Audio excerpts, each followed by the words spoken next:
warahmatullahi wabarakatuh.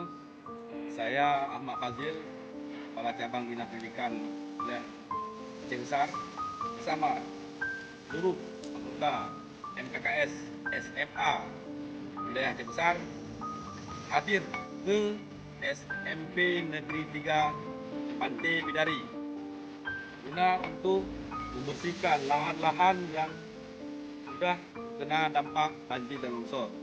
Semoga kami tetap sehat dan pendidikan Aceh tetap jaya.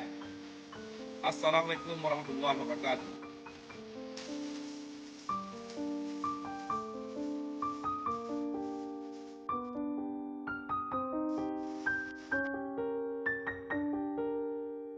Pendidikan Aceh kembali ke sekolah.